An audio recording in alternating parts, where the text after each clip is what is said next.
Olá, namastê, tudo bem com você? Espero que sim. No vídeo de hoje eu vou falar sobre duas coisas importantes. Vou voltar a falar sobre a importância do corpo, sobre o papel do corpo na nossa vida. E vou falar sobre uma frase que o Mujica falou numa entrevista, que ele falou que nós criamos consumidores e não cidadãos. Então fica aqui comigo que eu vou conectar esses dois pontos nesse vídeo.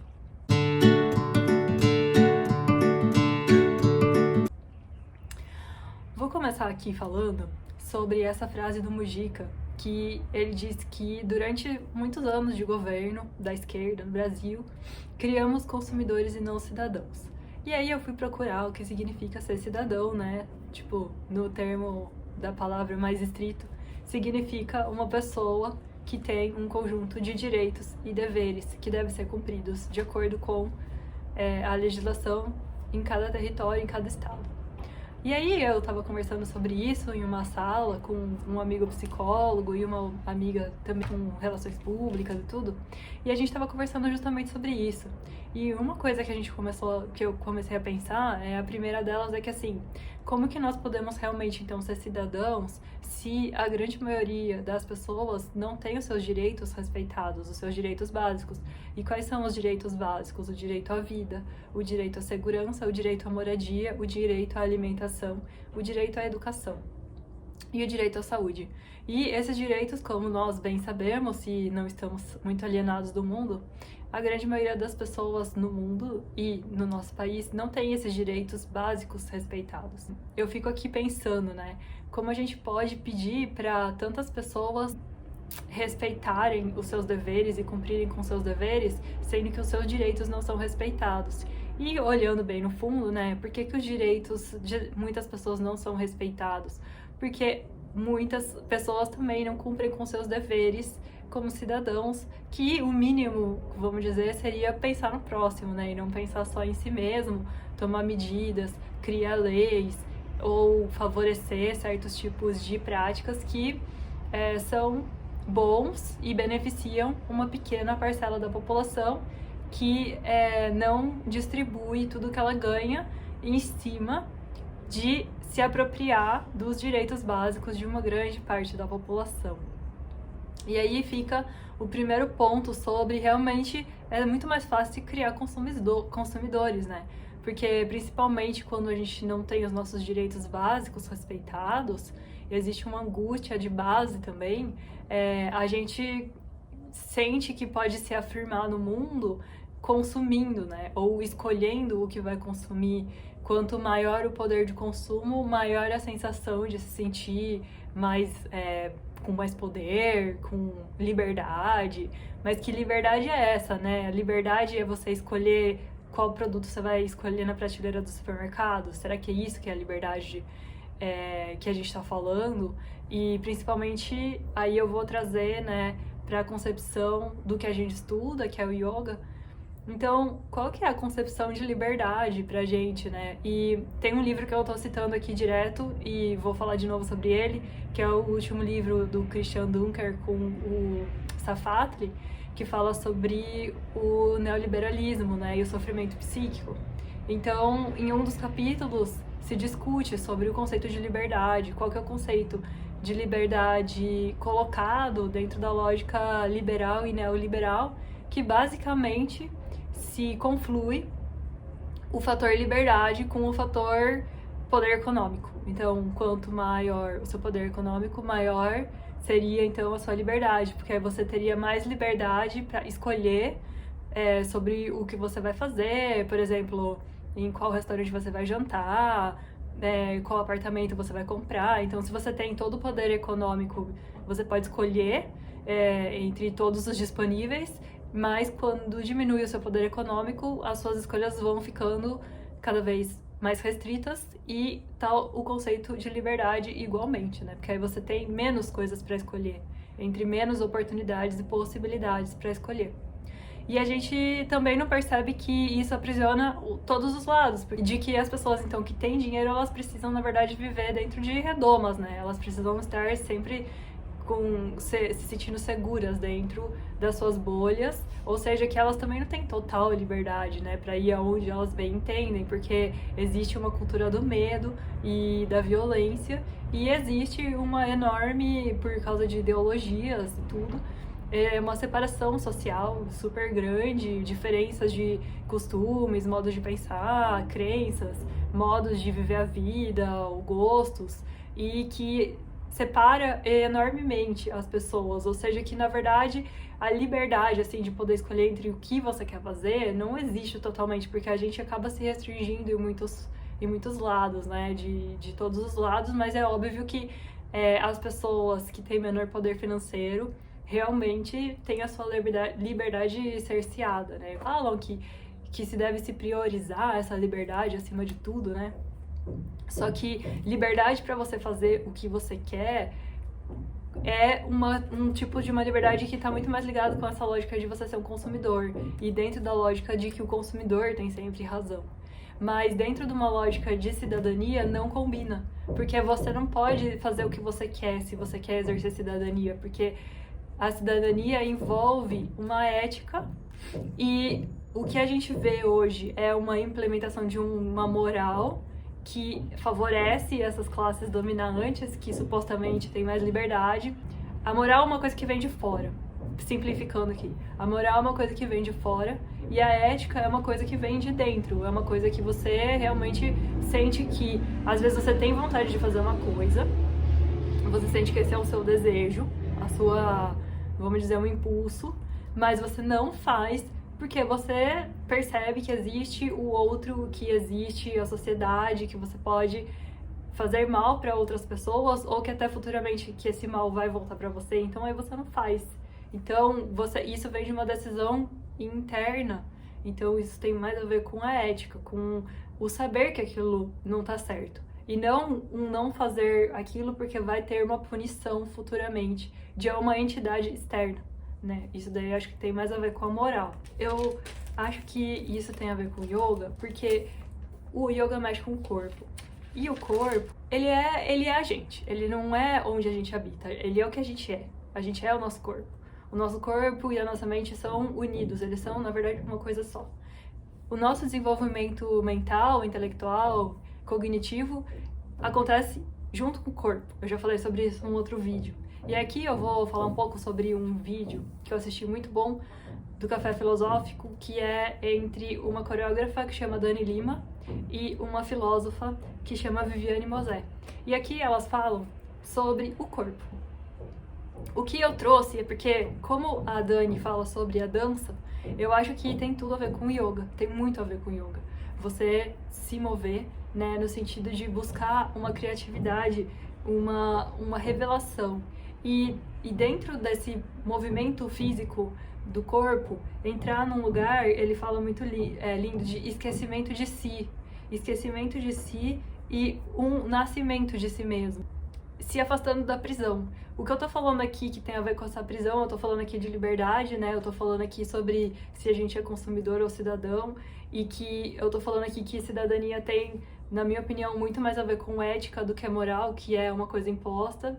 E eu tô falando aqui que se a gente só está dentro da lógica do consumidor, não tem muita ética e muita moral, porque o consumidor tem sempre razão. Então aí você meio que sente que tudo bem, eu tenho a liberdade para eu fazer o que eu quiser, mas não tem esse encontro, né, com o outro. E o corpo, ele delimita, ele coloca limites entre o eu e o outro, né? E é a partir da experiência do corpo que a gente pode desconstruir essas prisões ideológicas, né? Que transformaram a gente em meros consumidores e começar, talvez, a reconstruir, a se reconhecer mais como pessoas no mundo, envolvidas com outras pessoas no mundo e envolvidas com o próprio mundo e com outros seres vivos. Esse movimento corporal, e que eu, né, como eu vou repetir, tem tudo a ver com yoga, é a gente recuperar o gesto na ação cotidiana. Então, a prática do yoga vai trazer uma consciência corporal pra gente, que vai fazer com que a gente fale, de repente pense, haja, se porte no mundo de uma maneira talvez levemente diferente, mas que para nossa percepção é grandemente diferente, e talvez nessa percepção mais interna, mais intensa de quem a gente é no mundo, e nessa liberdade, que eu acredito que aí sim é que talvez tá um pouco da liberdade, que é se deixar desconstruir e reconstruir sempre que for necessário, né? Sempre que se apresentar a oportunidade, e apresentar oportunidades como seja a prática de yoga, por exemplo, ou até mesmo aqui da dança, de poder se fazer com que esse movimento aconteça, de desconstruir e construir de novo. Talvez isso seja uma liberdade, não a liberdade de escolher entre milhões de oportunidades, de possibilidades que a gente sabe que ela é fictícia também, né? Mas a liberdade interna mesmo, da gente se apresentar a nós mesmos, deixando que exista várias desconstruções e reconstruções e propiciando que existam esses momentos, né? Porque como a gente acaba ficando preso, de repente, mais numa moral, porque a gente ainda não entendeu o nosso papel no mundo como cidadãos, a gente tá aí como consumidor, então nós obedecemos regras e leis porque existe uma punição, na grande maioria dos casos. Então, a gente se prende também a dogmas, a ideais, a ideias, a pensamentos que ficam como que presos, ou como que a nossa personalidade também fica engessada dentro disso.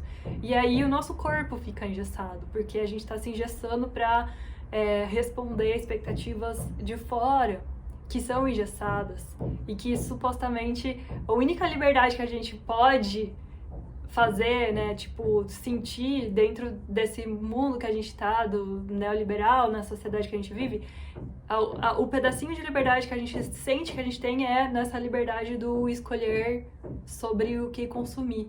E aí a própria liberdade mesmo da gente poder ser quem a gente é, se reconhecer, a gente acaba perdendo, porque a gente fica se engessando nas expectativas, né, e acaba não criando modos de se desvincular desses padrões e criar novos padrões, que nós, aí sim é a liberdade, a gente pode criar os padrões que a gente quer ser em determinado momento da vida, a gente não precisa seguir um padrão que já está pronto, cada um pode criar o seu, e é isso que é a verdadeira prática de yoga para mim. Ela fala uma frase aqui, a Dani Lima, ela fala assim: nós não habitamos o nosso corpo, nós somos o nosso corpo, né? E ela fala uma coisa que eu acho muito interessante e que se perdeu hoje em dia, e que eu acredito que o trabalho com o corpo é importante, que esse trabalho, e em que a gente entre nesse estado, né, de se deixar esquecer de si e se reconstruir, de trazer o corpo ele também fala, ele abrir espaço para a linguagem não verbal, né, e também para as contradições. Porque o corpo é contraditório, né? E assim, e tudo bem as coisas serem contraditórias, né? Então aí mais uma vez, né, eu falo desse engessamento, a gente não permite mais os contraditórios dentro de nós. E isso, a gente se engessa, e engessa a nossa forma de ver o mundo, lidar com o mundo. Então a gente acha que tem que ser 8 ou 80. Esse amigo meu, o Luciano, ele fala: a gente não precisa escolher entre ser ou não ser. A gente pode ser e ser. E o corpo aqui nos ensina, pela experiência, a estar nesse lugar de ser, e também isso. E é cada um que vai descobrindo, se formando nesse processo de desconstrução e reconstrução de si. E nesse processo, é claro, a relação com o outro vai aparecer inevitavelmente, a relação com o mundo, porque o corpo ele só é em relação. Uma pessoa só pode ser considerada alta ou baixa em relação a uma média de altura de outras pessoas. Uma pessoa só pode ser considerada gorda ou magra em relação a uma média de peso das pessoas que existem e que estão vivas no mundo. Existe um padrão de beleza colocado. Uma pessoa pode ser considerada bonita e feia porque tem um padrão, tem um normal. Mas se não tem essa relação entre quem é alto e baixo, entre quem é médio e quem é não sei o que a gente é, né? A gente não se define sem a relação. Então, só no fato da gente estar nessa definição e redefinição e desdefinição e redefinição, a gente também tá no lugar de se ver se definindo em relação a, né? Em relação ao outro. E nesse processo, a gente começa a de repente ver semelhanças, diferenças, contradições que são bem-vindas e abrir espaço, né, para que elas existam e tomar consciência de que o respeito, né, ao outro, a mim, a valorização dos direitos básicos de vida para todos os seres, a gente começa a pensar sobre, eu acho que ver essa relação do eu com o mundo de uma forma mais ética mesmo, de tipo, mais internalizada, de fazer porque eu sei que é certo e não porque eu sei que vou tomar uma punição. E isso passa também por eu saber que eu tenho, na minha opinião, hoje, atualmente, a minha opinião é que assim, se eu tenho os meus direitos básicos respeitados, é muito mais fácil eu respeitar o direito do outro. Deveria ser muito mais fácil. Fácil eu, talvez, criar essa consciência de também que eu tenho meus deveres, né? Que os deveres envolvem respeitar o direito do outro, né?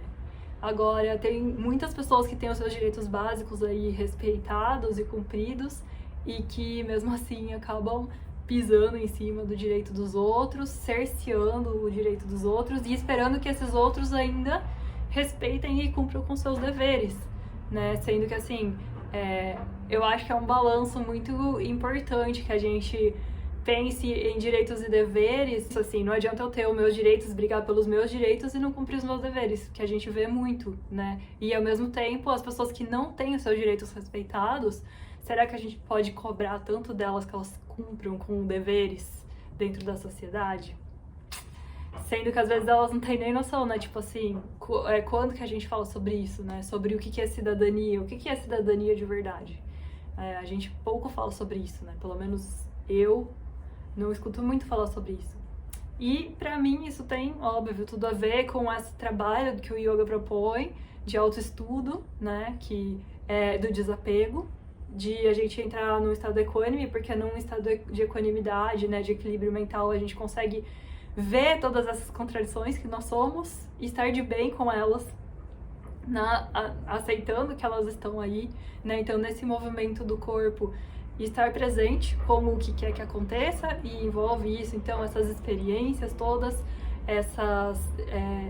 esses desfazeres e refazeres que nós estamos constantemente no processo, permitindo que exercer essa verdadeira liberdade de estar nos reconstruindo, desconstruindo e de estar também respeitando o direito do próximo com os códigos aí do yoga, né, de principalmente não violência, que isso envolve muitas coisas, não violência física, psicológica e também não violar o direito do outro, né. E eu vou deixar aqui nas referências o link para vocês assistirem essa palestra, se interessar, se aprofundar nesse assunto. Se você trabalha com yoga ou pratica yoga, acho que é bem legal assistir para pensar também nessa relação tão importante com o corpo. Muito essa ideia de mente e corpo estarem separados está tão arraigado que é um trabalho a gente se juntar as duas coisas, né? Mas eu acredito que é movendo o corpo e com a presença, né? E de se observar, de se autoestudar como uma mente equânime e desapegada. Então é isso. Espero que tenha gostado do vídeo e realmente, pensando desse ponto de vista, eu acredito que o yoga é uma ferramenta, assim, de transformação social por poder gerar e transformar pessoalmente e por isso eu acredito que naturalmente a gente acabe acordando e despertando para os nossos deveres perante a sociedade e também no reconhecimento do cumprimento dos nossos direitos e dos nossos semelhantes. Nos vemos semana que vem. Namastê.